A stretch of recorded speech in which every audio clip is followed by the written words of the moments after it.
Right, I find coming up with new ideas really stressful. What's the best way to create content? Steal other people's. Jokes aside, don't reinvent the wheel is definitely a big thing. Sorry? Don't reinvent the wheel is definitely a big thing. Like there's more than one supermarket. Like don't always think, oh, I've got to do something totally wacky. But at the same time, just find something that makes your life a chore and try and see if you can automate the process. And then that's normally quite a good idea. Well, I watched this video by this well-known SEO expert who shall remain nameless.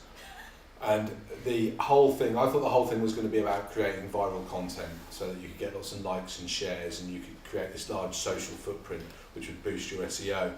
But he talked about content for about the first 4 minutes of the first video on this course, and he just said, look for your keywords, look at the content that's already working in the space and just replicate the content in the space. And the rest of this SEO video was about getting your idea across. And I think that ideas are 10 a penny. You have loads of ideas.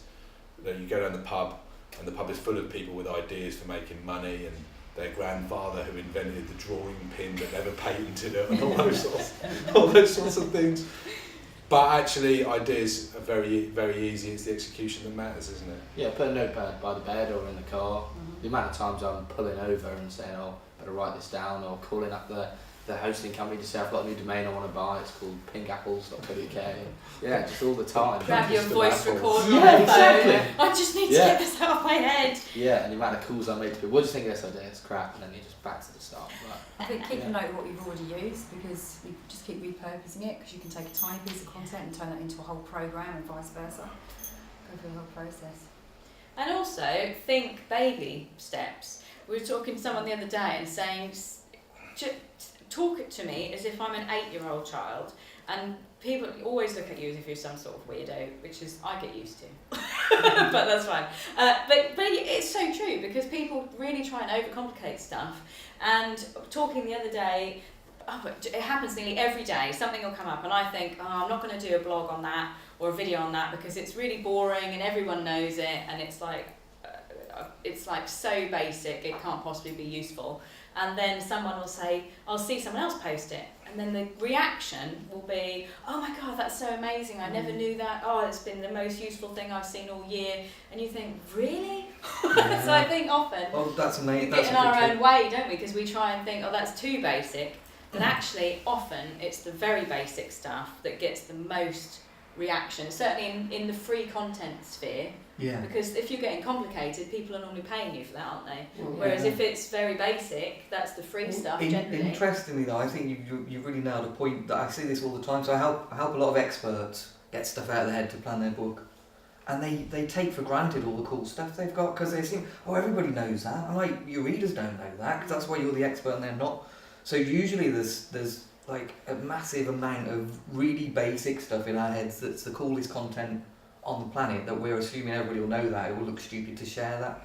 Then that's absolutely right. Interrogate all of it. And also kind of, I like to share in principles chunks. So I do think, like, what are the 3 main things you need to know? Yeah. So, you know, with books, it's getting attention for it, it's making people know this is the right book for them, and then it's delivering on the promise. So they'd be the 3 things. So I'd be thinking, well, from those 3 big chunks, how many smaller sub-articles or ways of doing that could I go? You could have articles on mind mapping, brainstorming, how to get ideas out of your head, how to record ideas. There are kind of so many ways to kind of spin off that. But I often think sometimes people have got too many ideas and they tend not to implement because there are too many. And if that's the problem, the best thing to do is just to put some boxes around. So this is all I'm going to do. Planning out. I know you've got some brilliant planners, Sophie, for planning out content for social media. Just having those boxes, you know that's all you've got to fill. You don't have to do any more, and then you just stick to the plan and get it written and get it done. Yeah, I'll do a similar thing with my clients, where I'll do, like, say, get them to brainstorm 10 to 12 things they actually know about their whole area of expertise, and then they can put them into subheaders. So if it was stress, they might have stress around sleep, or they might have stress around, you know, not doing exercise. Something might be at work. So there'll be lots of different things they can talk about. But once they've done that and do like 4 different things, they've literally got near year's content. Yeah. So it's just a really simple way of doing it, just breaking it down. I think also you've got to surround yourself with the right people. So I'd say I'm kind of, as much as I like to think I'm a doer, I'm probably just an ideas person. And so whenever I meet with probably Sophie for lunch, we're dangerous because we'll have all these ideas. And I mean, last time we had a great idea about our planners that were going to be revision diaries, and it was all going to be great. And then because we're both ideas people, we're just like, yeah, it hasn't been done, is it? Not yet. Not yet. half It's in the pipeline. But yeah, with all these things, you kind of need people around you to give you a bit of a reality check and be like, no, bad idea, or no, have you thought that? Because I'm always so optimistic. I'm like, oh, it's going to work. Tomorrow morning I'll wake up and the bank will be full, everything will be great. And then actually, you're like, oh, I haven't thought about it. Or actually, if I did a bit more research, there's a company over there that already does exactly that. Yeah.